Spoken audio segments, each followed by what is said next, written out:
और हिंदुस्तान का मुस्तकबिल ट्रम्प चाचा तय कर रहे हैं। उनके कहे के हिसाब से उन्होंने ऑपरेशन सिंदूर रुकवा दिया और महामानव को सांप सूंघ गया।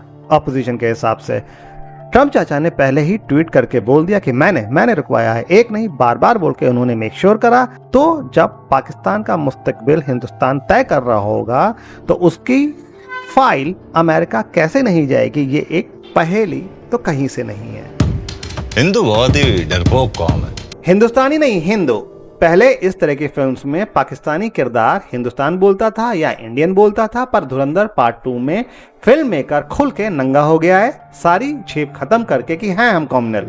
इंडिया पाकिस्तान सब्जेक्ट पर हम खुल के हिंदू मुसलमान की नंगाई मचाएंगे, तो हम हिंदुओं को उकसा के तो क्या देश का हिंदू उकसावे में आ जाएगा और सह परिवार 1000-1500 खर्च कर देगा फिल्म का टिकट खरीदने में, क्योंकि फिल्म मेकर ने उकसा दिया है।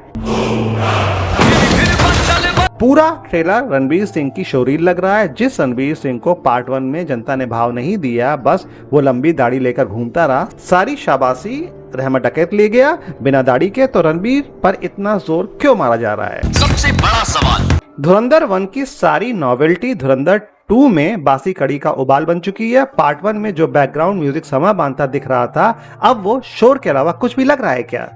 1971 के जंग के बाद पाकिस्तान में धुरंधर पार्ट 1 के ट्रेलर में सबसे पहले इंट्रोडक्टरी सीन अर्जुन रामपाल के किरदार का था, जिसे ट्रेलर के लिहाज से कुछ ज्यादा ही वक्त दे दिया गया था। और धुरंधर 2 के ट्रेलर में सबसे पहला किरदार ये भाई है, जो कि एक बिलो एवरेज कलाकार लग रहा है और प्रोपेगेंडा से लबरेज लाइन जो बोल रहा है गर्दन हिला हिला के, उसमें संवाद लिखने की कारीगरी से ज्यादा सड़क छाप लहजा पड़ोस में रहते हैं हम, कूदे भर का जोर लगा लो। यह बता रहा है कि राइटर को ज्यादा कुछ सूझा नहीं, तो फ्रस्ट्रेशन के चलते उसने सीधा एक नंगी प्रोवोकेशन से भरी कॉम्युनल लाइन लिख डाली। हिंदू बहुत ही। पर याद रखने वाली बात यह है कि ना अर्जुन रामपाल को सराहा गया था और इस भाई को कितना सराहा जाएगा जल्द ही पता लग जाएगा। सोशल मीडिया पर इस बात को कितना वायरल किया गया था कि रणवीर सिंह मेजर मोहित शर्मा का किरदार निभा रहे हैं। मोहित शर्मा जो इंडियन आर्मी के अंडर कवर एजेंट थे, एक अंडर कवर ऑपरेशन में उन्होंने इफ्तिकार भट्ट की पहचान के तहत हिजबुल मुजाहिदीन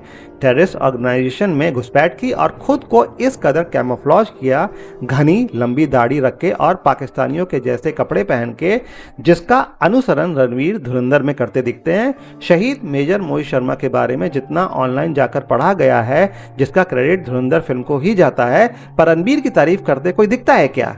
नहीं, क्योंकि तारीफ के काबिल रहमत डकैत का ही किरदार था। अगर आप दिमाग पर जोर डालें तो रहमत डकैत का किरदार बिना सोचे आपके जहन में आ जाता है, पर रहमत के अलावा जनता को किस किस किरदार का नाम याद होगा आज? धुरंधर 1 की सबसे खास बात यह है कि वो प्रोपेगेंडा फिल्म होने के साथ साथ एक मनोरंजक कहानी कहते हुए दिखती है।